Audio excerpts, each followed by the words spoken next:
In 2014, the Supreme Court issued a sweeping judgment in Nalsa versus India, which held that transgender people should be legally recognized according to their gender identity, enjoy all fundamental rights, and receive special benefits in education and employment. Even as our immediate reaction is one of relief and joy, this decision is only the beginning of the long walk to ultimate freedom for all. Beyond decriminalizing homosexuality, we need to think about how homosexuals and persons who identify themselves as being outside the conventional binary we can integrate into society without using their gender or sexuality as the foci of such integration. This is only the dawn of a new era. True and complete freedom is yet to be achieved. We can say that we have won freedom fully only when everyone all over India genuinely and wholeheartedly believes that no person is different. This idea is that everyone is equal and sacrosanct.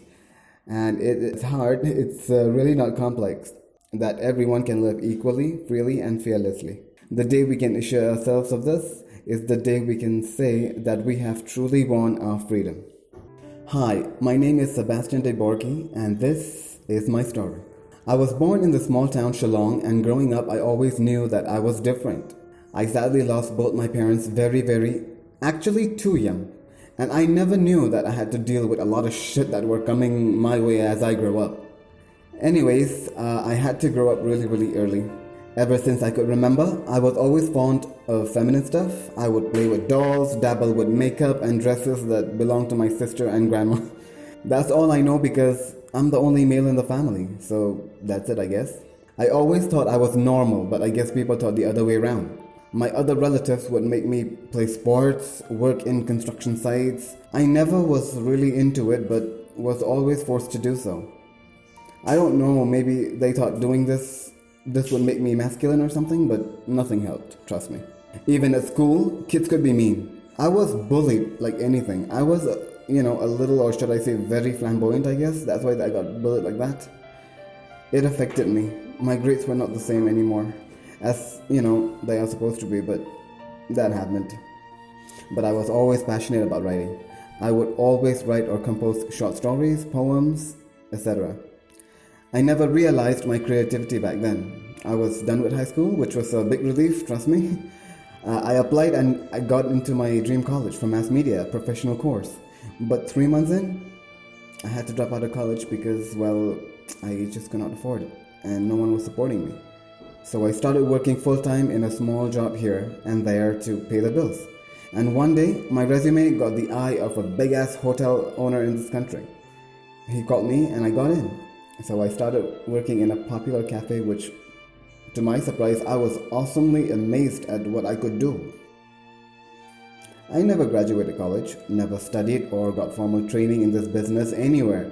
I just, learned and taught myself everything while I keep polishing my skills, period.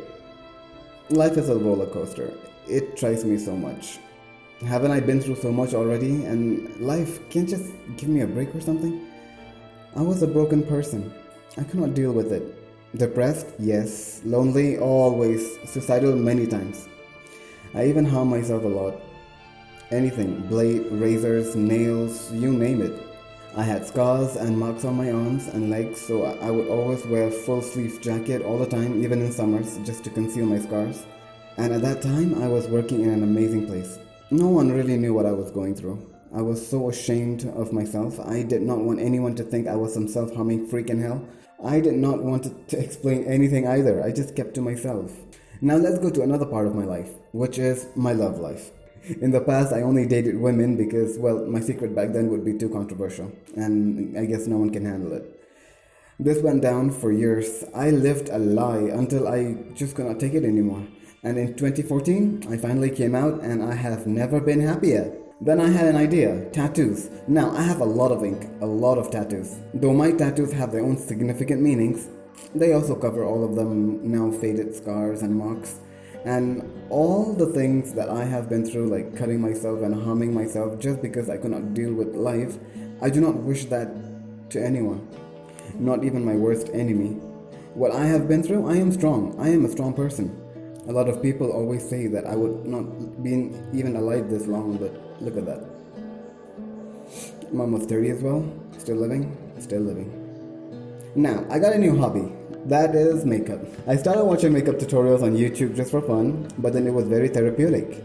And this skin thing was very fascinating because I love altering my looks for all the time, and makeup actually looks really good on me.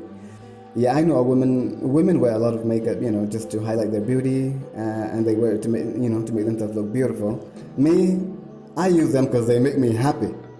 Because when you learn something just by watching something, doing it, it's very fascinating. And I have the products that my influencers review, so yikes. With or without makeup, I look fine though. Wink wink. My life right now is too good. I have a group of amazing people working with me. I got 7 years of experience in the business, and I have an amazing job that I love and I slay. Thanks to Piba and JD though. Thank you guys for hooking me up. Being a loner and all, I have never felt like this or anything. I've never felt wanted or important or worth anything, but the feeling right now is, it's just amazeballs. Now, okay, to conclude, I am still living my best life. Sure, future's unpredictable and life is always trying me at every time, but at this point I roll with the punches. People go with the flow and they follow their so-called destiny. Meanwhile, me on the other hand, well, I make my own destiny, and I have a vision of my life that I'm working hard to get to. So there you go. There's a bit, or shall I say a lot, about me, Sebastian Deiborki. Some of you have a vision and make your own destiny. That's the only thing I gotta say then. Always believe in yourself and always be positive.